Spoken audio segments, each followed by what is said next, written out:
call this meeting of the Regional School District 12 Board of Education to order. Julie, would you like to? Joe, Here. John, Greg, Here. Stephanie, and Alex, Justin, Here. Jennifer, Jane, Julie's here, Pete. Oh, Jane's on the screen. Oh, there she is. Excellent. Okay, Mary. Full house. Okay, is there a reason why we're echoing? Okay, thank you. Thank you. You do, you see Jane?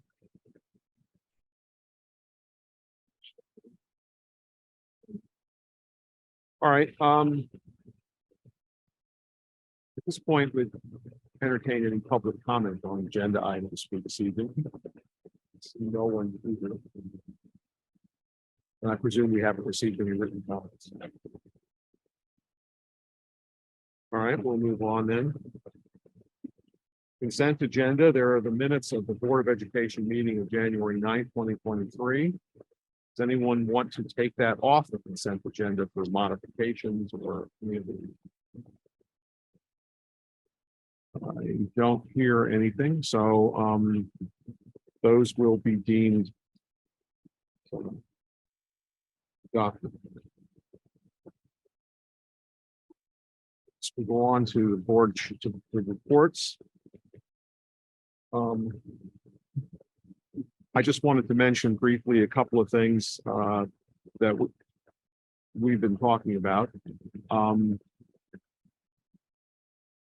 One of them is that the Connecticut Department of Education does a career pathways publication every, I don't know if it's every year or more than once a year, but they call it their CTE Career Pathways February 23 version of it. And it did feature our ag science program. Was in there among several other schools' programs was in there. So we thought that was a very nice thing. I think that's a credit to the ag science department. Basically a vocational and the other type of programs that are along those lines. So it's nice to get a mention there. I'd also point out that I had seen an article, actually it was an op-ed piece in the New York Times, and it was a fascinating piece because it's about commercial companies that have decided to make organic farming and organic produce pay.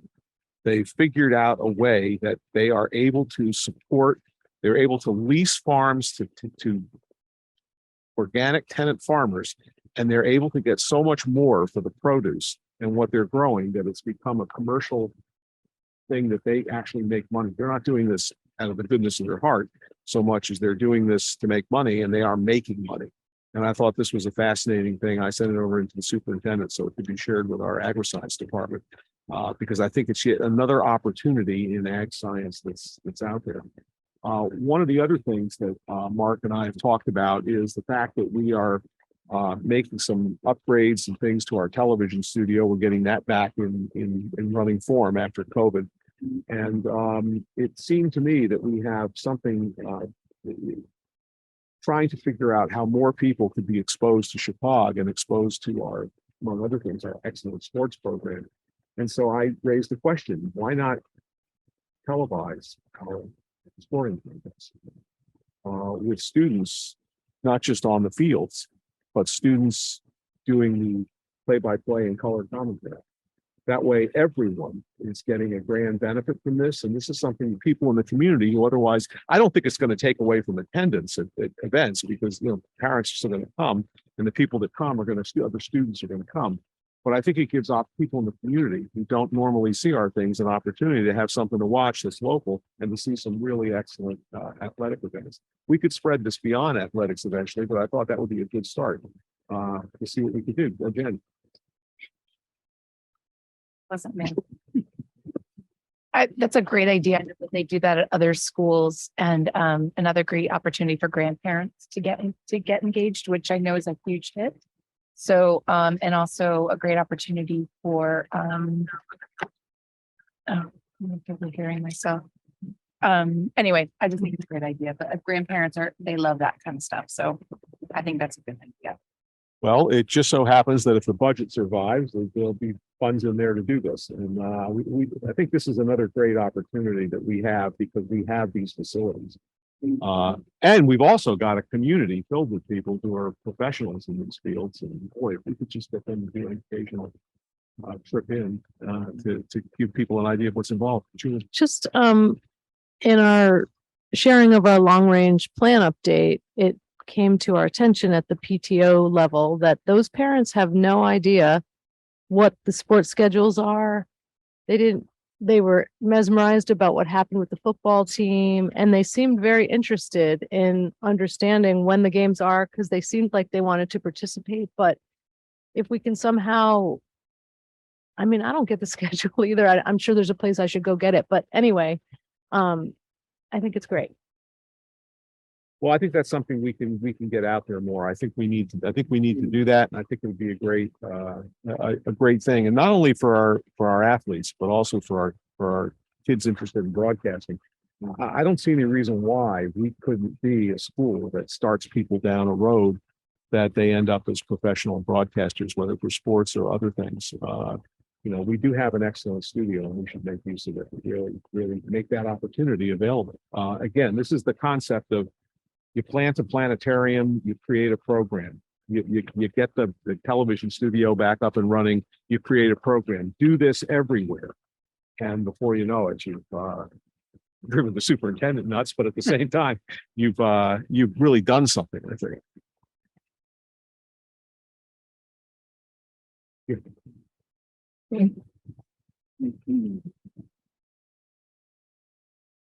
Actually, I believe we have a program such as that. I can't remember the name of it. It's called the Spartan something. And the Spartan School.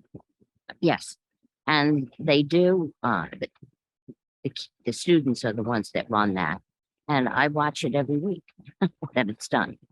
Well, again, I think that the idea would be to have to really expand this and to give these kids an opportunity to do it on a very high end professional basis, and maybe bring people in for if we could get some of our brilliant people in the community to maybe come in and give some pointers and ideas on how this industry really works. I think it's a win-win for everybody. Stay tuned. Is all I can say. So that was my report. I'll turn it over to Dr. Gostin. All right, thank you. So I'd like to start my report with a few commendations and citations of folks who've done some exceptional things across the district. First and foremost is Eloise Clement, who is a student at WPS, and I'd like to commend her for being chosen as a recipient through the Senator Murphy MLK essay contest as a winning essay submission. So, and I will make sure that we share her piece that she wrote because it's really beautiful. But again, we're very proud to have one of our own students win a statewide essay contest. Also, I would like to commend one of our own employees, Teresa DeBrito. She's here tonight because I learned of a pretty amazing story recently where Teresa went above and beyond the call of duty in a way that I think needs to be publicly acknowledged. So one day she was traveling from one building over here to SVS. She was at the corner of South and Nichols Hill, and she came across a car that was parked with its window down, which seemed odd in the middle of the winter. And she saw an older gentleman in the car with New Jersey plates who seemed to be in a state of distress. And so she drove by and looked at the motorist, and then put her car in reverse, came back down the hill a little bit, and then went over and said, "Is everything okay?" And he said, "No, I'm trying to." He was on his cell phone trying to get directions, and he was having no service. And he said, "I'm trying to go and pick up my son who's at a rehab facility, but I'm lost. I don't know where to go. It's supposed to be at this address." And so Teresa said, "Well, okay, why don't you follow me? I'm going up to the school. We have stable internet access. We have printers. We can, get you your directions so that you know where you're going. We can get you on your way safely. And so the gentleman followed her to the school, and she was able to help him through that process, which concluded with him making the sign of the cross and saying to her, it's like you're a guardian angel today. So, I think Teresa, no matter what religion you are, went above and beyond the call of duty to help someone in need, who was in our community, not a member of our community, but was here in the community, when there was really no reason for her to do that other than the fact that it's the right thing to do. And so I think that's the kind of spirit we want to celebrate and acknowledge here in Region 12. So I just want to say thank you, Teresa. You made us proud that day, and I know that you made a difference in that guy's life that day too. So thank you. Yeah, when I heard that, it like literally brought me to tears. It was such a beautiful story. I also just want to quickly share for the board and for the community that it is Black History Month. And so as such, we are taking significant efforts across the district to acknowledge that. And while we certainly strive to promote diversity at all times, I think it's keenly important to really turn an eye this month to Black history in particular, and not overshadowing that by focusing on all of diversity, but making sure that we're giving voice to the achievements of Black Americans. In a perfect world, we would say that, Black history is always part of our history. And I think we're moving toward that. But in the meantime, I think it's important to stop and make sure that we do give the acknowledgement. So over at Chapag, they've been working to incorporate quotes from Black Americans into the morning announcements. In 10th grade, during the study of imperialism, they're talking about some of the similarities and differences under imperialism and the experiences that may or may not mirror the Black experience during their first half of American history. Also in a lesson in the 20s, there's little breakout studies on W.E.B. Du Bois and also Booker T. Washington. And so they're also looking to thread Black history throughout other areas of the school and talk about especially the dangers of labeling and how that's been something that's been problematic throughout history. And then bringing into conversation of Black experience with contemporary movements like those trying to level the playing field for LGBTQ students. And so a big kudos to our teachers and our administrative staff for taking that on and leading that charge. Elementaries are also doing studies on Black history and famous Black Americans and the contributions they've made to American society. And some of the lesser known stories, folks like Garrett Morgan, who invented the stoplight and the gas mask and made a number of inventions that helped promote fire safety and public safety, or someone like Eon Bluford, the first Black astronaut to enter space for NASA. So again, we are very proud to celebrate that history and are making sure that we're carving out some time from our curriculum to acknowledge those folks. And then moving on to the other parts of my superintendent report that are on the agenda. Under personnel, I'd like to share that we've made 2 appointments. Rita Cole will be joining Burnham as an educational assistant, and Lori Rodrigue will be coming back to us, this time as the HR coordinator at central office, working on a number of HR issues and some special projects for us. So we're very happy to have Dr. Rodrigue back on staff. We also have a leave of absence for Amy Testani, an elementary school teacher at Booth, and resignations and retirements of Dandio Biagio, who is a building substitute at SVS, and Leslie Holtz-Grube, who is retiring as a world language teacher here at SVS after a long career with us here in the region. So with that, that will conclude my report. Questions?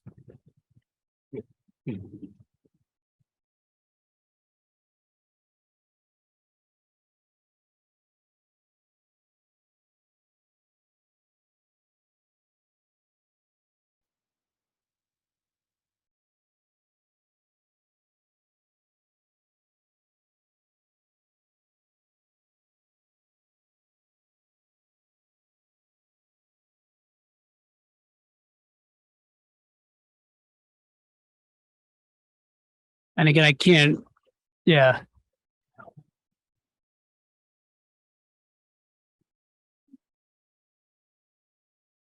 And I certainly can't answer for society, but I would say that, if that's the term that, Black Americans are using as a way to self-identify, that we have to acknowledge that, and that, oftentimes what I've learned, from, either Black folks, or people of color, is that when we don't talk about their color, they don't always feel seen. And so, we can agree to disagree, or maybe not think that's the right term, but, as far as I know, that's the way that, those folks are saying that makes them feel, most seen and most valued in society.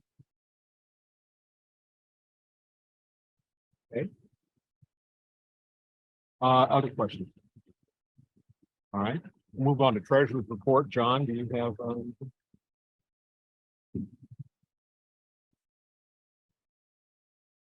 Just a few things, most of which has changed due to our meeting, F&O committee meeting this evening. I had prepared something, but a lot of those numbers were changed. So anyway, I'm going to talk about the general ledger for this year's budget, 2022, 2023. We're basically halfway into the year, and all the budget line items look pretty healthy, and as predicted, except for the line 627 fuel for vehicles. It's presently 20,500 over the projected amount. So that's 16.29%. And everyone knows why, because of the cost of diesel so dramatically has increased. So 23.87% of the budget remains unspent, with a healthy balance of almost 6 million, most of which is earmarked already. A lot will be spent, but and we can't predict what the next 4 or 5 months are going to bring. Hopefully we'll have a pretty healthy remainder, but right now it's anybody's guess. And this evening, this is the second meeting we've spent in a week now talking about the 2023-24 budget, which is still a work in progress. The administration and the superintendent have made some pretty significant decreases from the original proposal, but it's too premature to even predict an amount, but it's going to be historically high. Just so everyone, everyone knows, maybe you want to start participating in some of the planned meetings and things. I see one of the selectmen from Roxbury here. Yeah, the superintendent and Nicole are planning on presenting the proposed budgets to the towns in the near future. The lion's share of any budget are things that really are based on things we have little ability to change at this point: contractual salary and benefits, utility costs, unfunded mandates, and transportation. Very little, as we learned, we constantly learn, is flexible. And tonight, are we still going to make the proposal to do the repairs facilities? Okay, so there's going to be a motion for the for needed facilities repairs, and I just wanted to give you a rundown of I guess you're going to see a sheet in a minute or two, but the proposal, rather than to put money into the budget for these repairs and updates and replacements, is to use it from the capital non-recurring elementary schools fund. which currently has a balance of $249,469. For projects, and necessary improvements at WPS, Burnham School and Booth Preschool. And there's a pretty significant amount. It's not not that large, but it's well over 100,000 for requests from the Capital Reserve Fund. That's our 2% fund, which currently has a balance of $1,852,195. That are items which we will see when you see the list that are projected for currently that Don wants to address. And that's about it as far as I am. Anybody questions? Questions? Thank you, John. Very thorough report. We'll go on to committee reports. Yes. Sorry, just before we do that, I just want to let Dr. DeBrito know that you can certainly go home and get some rest. I know you need to work in the morning, so if you don't want to stick around, feel free to leave. Yeah. Thank you. All right, now we'll move on to committee reports. Justin, curriculum and educational programming. Nothing new to report. Our next meeting is in 2 weeks on the 27th. Okay. Joe, at Advance. I attended the February 2nd Ed Advance Board of Directors Zoom meeting. And the Ed Advance Early Childhood and Families Program received grants from the Northwest Connecticut Community Foundation to help Torrington and Winsted area families. And with these funds, it helps them purchasing basic needs and also helps with holiday costs. The second property that they were trying to purchase in Torrington for their Head Start and adult programs, they finalized that purchase just in the end of the month. And our board approved the financing for both of those new properties to have extensive renovations and updates so they can hold those programs there. And our last approval was for funding to install bottle fillers and drinking fountains and vending machines at Workspace Connecticut or Workspace CT in Bethel. Okay. Questions? All right, Alex, F&O. Yes, to further what John has said, and some of this may be repetitive. We've been meeting now, met today, the F&O committee, and met last Monday, and we'll be meeting again next Monday. Just to reiterate about what I may have said at the last meeting, and John made reference to it running this year at surplus. I'm going to make a guess on the number, $380,000. That could be the number that we're running in a surplus. Just over $100,000 of repairs and things of that nature were incorporated into this year's budget.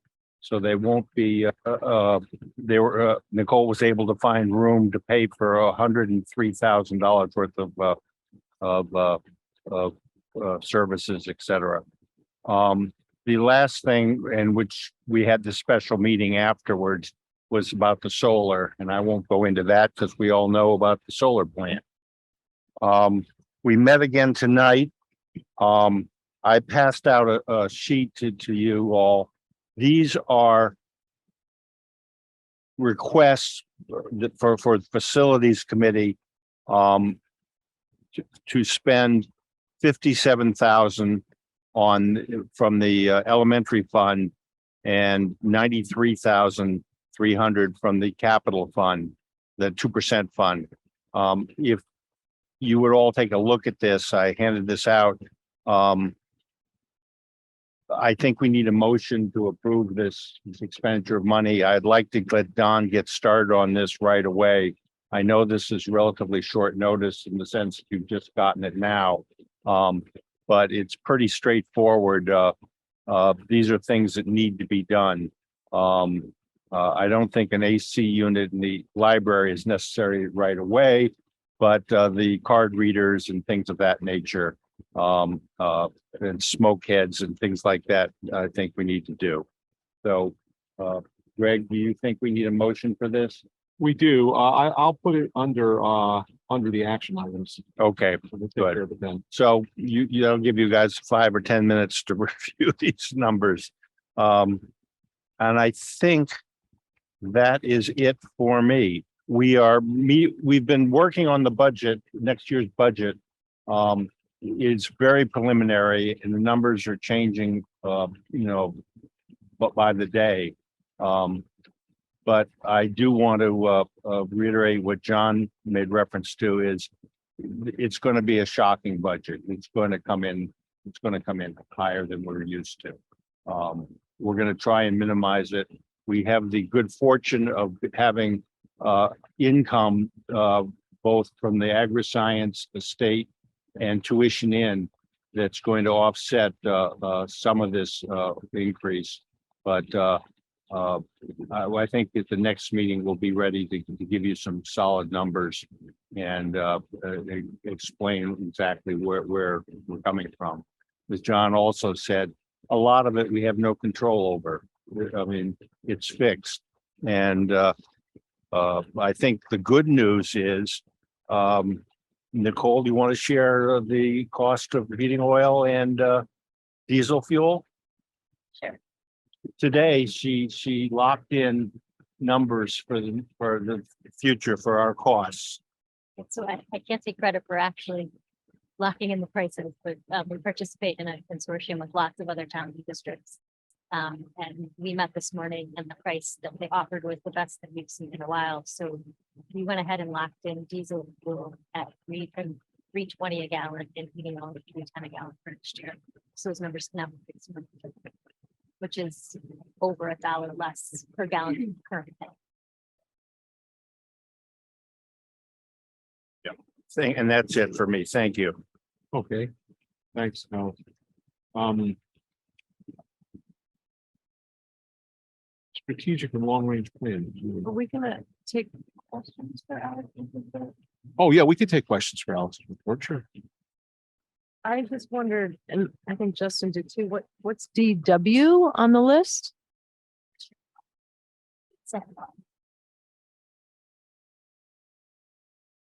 So central office has a basketball court? No, it's coming.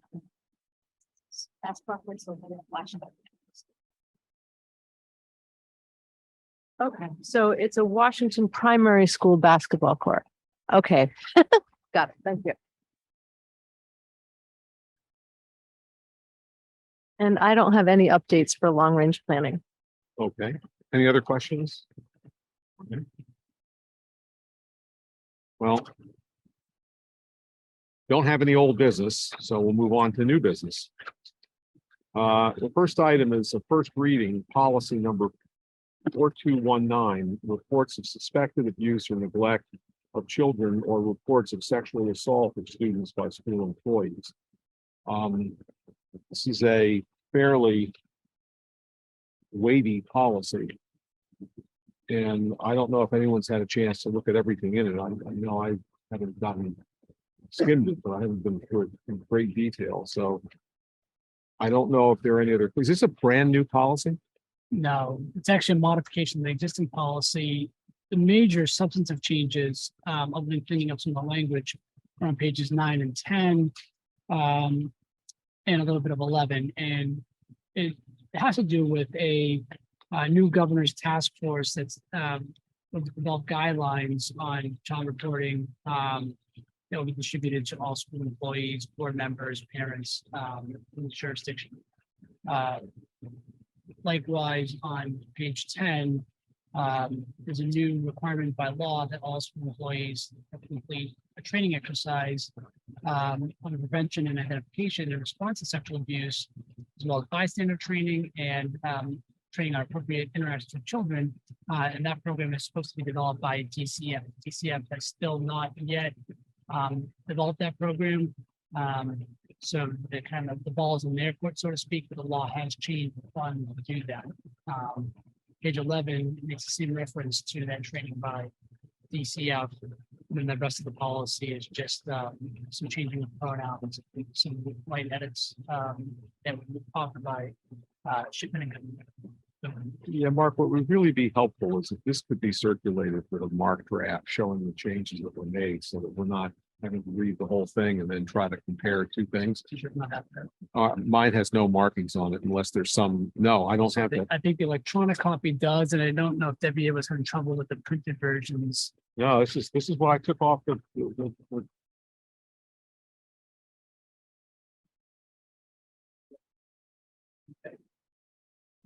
She gave me today as well. If not, we can circulate one that does have.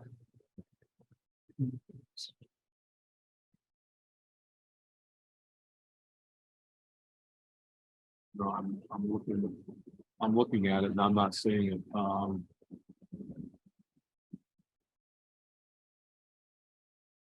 Where's the first change? Right in the It's first, marked. right in the first page, No, there's nothing marked. But that's in abused. underneath the view says. Definition of abused. No, there's nothing showing on the version that was posted to our. Okay, um, so. We can circulate that and then look at it for the next time around. We have it all marked up. I don't know why that. Yeah, neither do I, but actually, none of these are marked up. Wonder if the setting kind of Google, I can see the vision, so I'm in the board's packet, and I can see them. Well, normally we would circulate such documents as Word documents or PDFs. So when you use those as opposed to Google, you don't have to worry about whether or not it's doing what it's supposed to be doing. I mean, I hate to do this, but I'm going to request that they be circulated as documents other than Google Docs because they don't, I mean, Yeah, that's fine. there's too much in here in this program that makes it impossible to find what you're looking for. I don't need to go through and reset my computer every time the document comes through. That's just not. So You know, it's possible because I have the printed ones here, so we can just send it around. yeah, that would be good. I'd like to see him before the next time. So I just didn't, I thought this was a changed policy, not a new one, and I really didn't want to read the whole thing. It is a change policy. They're all changed. Okay. Okay, so there a motion to approve this for a first reading, or do we want to put it off until we've seen it? Changes. All right, so we won't have a motion. The next item is first reading policy 5126. This is improved completion rate of the free application for federal student aid, the FAFSA. Any parent that's had a high school child knows all about FAFSA. Is this a brand new policy or is this also amended? So no, this is a new policy. Yeah, okay, so everything in here is new, This is a new state law. right?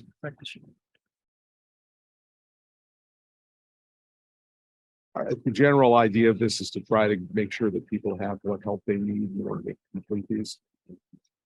Yeah, so it requires guidance departments to ensure that all students have support in completing the FAFSA. And then have to report FAFSA completion rates each year to the state. Yeah, you and I had a brief discussion about this, and I asked the question.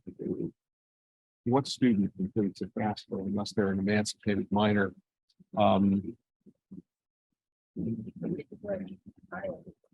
I wish I could have offloaded that to my kids. That would have been a lot better then. Instead, I completed them. So I think we need to provide help to parents, maybe. Yes. Just looking at the last, I don't know if that's like the paragraph, last sentence of that. The board may accept it. That's what we mean, Um, for mine. not understanding that properly. Is that from another policy or was that? No, I'm on, yeah, that's on on 5126. That's what. Mhm. So just before it says legal reference, the board may accept gifts, grants, and donations. I assume that is may not. I assume that that is too, but we didn't. Yeah, I Check I think that may be a stray thing Yeah. that's in, who doesn't belong in here. Okay. I don't know how you do an in-kind donation to help with that. but Right. Does that mean you're like surrendering someone from your staff that knows how to do? This looked out of place. Thank you for catching that. sp- Speaking of which, I have had two people interested in serving on the policy committee. And Stephanie, you are one, Justin, you are the other, and I will serve on it. So that's at least three. If anybody else wants in, so that you can read these policies in great detail to find things like this, feel free. I'm going to appoint that probably in the next week. Okay. So is there a motion to accept for a first reading, policy 5126? Oh, wait, do we accept first readings when we already have changes? I thought that we don't, I guess we're not going to accept it for first reading. We'll have to check that and we'll report back. right? Yeah. And maybe we'll accept it next time for first reading. Okay. Then the next policy on the list is 5131.2. Physical activity, undirected play, and student discipline. Is this also an amended That's policy? an amended policy, so if you don't have the markup, you can just look at that the next time around. Yep, I think we'll put that one in the next time file. Now we're at 5141.21, administration of student medications in schools. This one I know is an amended policy, Yes. because I remember when we adopted the last version of this. So again, I'll have Debbie reprint these with the markups. I don't know that. Yeah. And then there's 5141.25, food allergies, glycogen storage disease, and or diabetes. And again, this is a amended policy. The amendments are pretty minor, but you don't see the red line version. Okay. Well, that's it for new business. We'll move on to action items. Okay, so do I have a motion to approve the expenditures of the items on the listed form that was shared with you tonight from the continuing, what is that? The elementary school fund, but it's got a name for it. It's. Oh, I guess we do. Good point. Sorry, I missed that. Do I have a motion to add to the agenda possible action on the approval of expenditures from the, what is that, continuing non-recurring fund, the elementary school fund and the capital reserve? Is there a motion to put that on the agenda? Is there a second? Moved and seconded. All those in favor, please signify by raising your hand and saying aye. Aye. Jane, don't forget, you can vote. I see Jane's hand up. Okay, all those opposed? All those abstaining. Okay, so it's unanimous. So we'll now put this on the agenda. Now, we have a sheet in front of us with 57,000 proposed expenditures from the continuing capital non-recurring fund of the elementary school, so-called elementary school fund. And we have, we show $93,300 to be projects to be dispersed from the capital reserve fund. That's the 2% fund. Do we have a motion just to put this on the table? So moved. Is there a second? Moved and seconded. Want to discuss this just briefly. These are not the sum total of monies that we're expecting to approve this year from these two funds. These are the ones for which we have bids. And we're ready to go forward. And we do not want to delay moving forward. We want to give Don the ability to move forward and implement these things. So we will be coming back to you for I think a similar, possibly slightly lesser amount from these funds. Because there's work that needs to be done. We just haven't gotten bids on them yet. We just don't want to delay it. So I just didn't want you to act on this thinking this was it for the year. There'll be more funds. We're not ready to share those because they're not finalized yet. When we have better finalization, we'll let you know what those are. Okay, further questions, discussion? John? Just a couple of thoughts. I mean, that's what these funds are for.